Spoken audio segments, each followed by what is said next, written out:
My name is Johnnie H. Williams Jr. I'm a Vietnam veteran, Tet offense since 1968.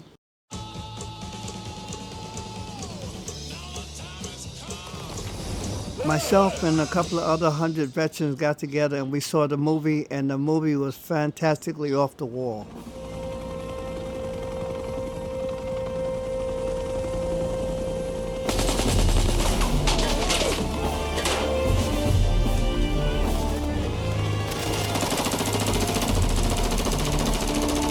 That was a scene that was so fantastically wonderful as our point of view, because this is one of the things that we had to do. The helicopter is our taxi driver. And the first cab drove most of the helicopters. They were crazy veterans off the chart.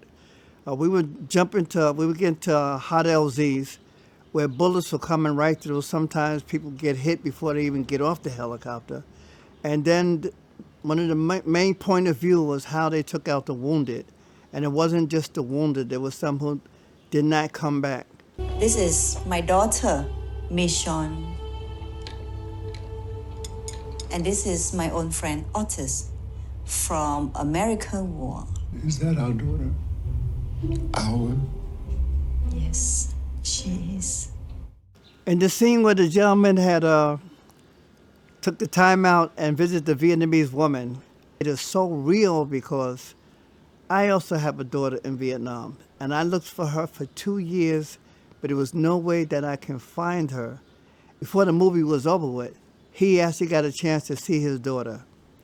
That blew my mind, because even I have a daughter that's still in my mind, and I know her name is Long. Glad you can now see our country in a different light. Wow. Will you look at this? There's a scene where they're talking to the guy that's going to shelter them to different places to go, and they did notice that Vietnam had changed in so many different ways. That's true.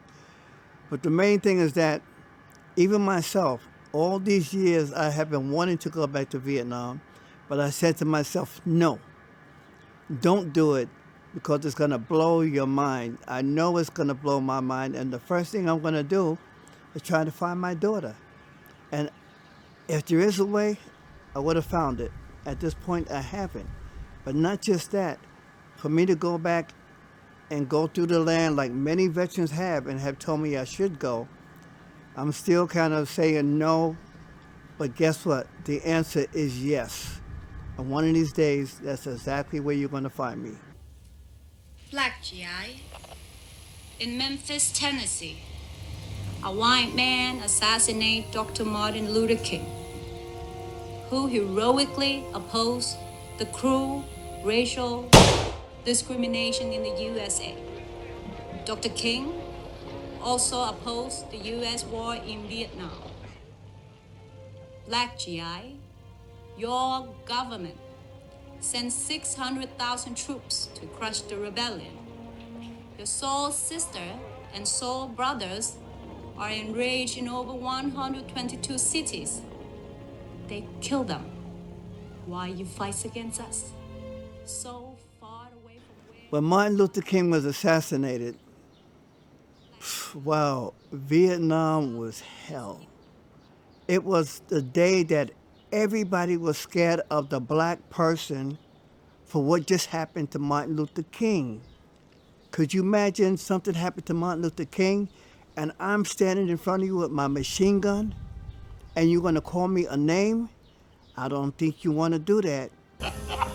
We repossess this gold for every single black boot that never made it home.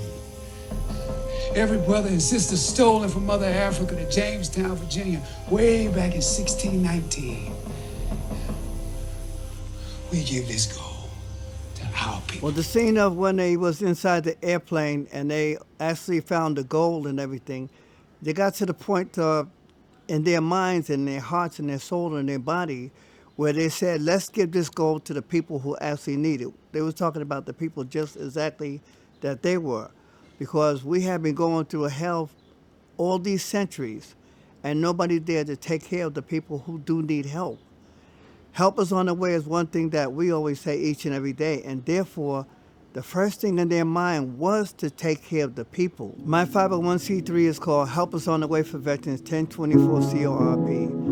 I started this many years ago, about 11 years ago, because we get to the point where your heart comes from first with the thought that's on your mind, which is remember those who fought for the country and remember those people who actually lived in that country.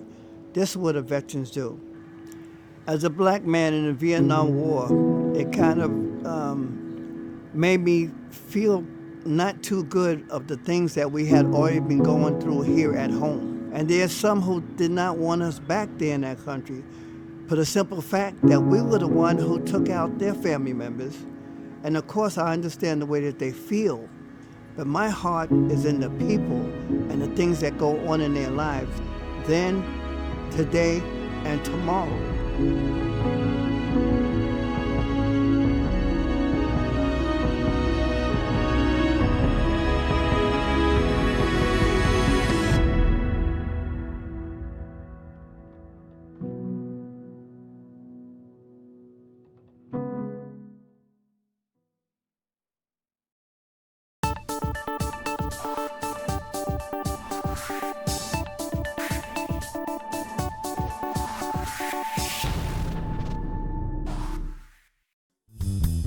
The views and opinions expressed in this program are those of the participants and do not necessarily reflect the views of BronxNet or the program underwriters.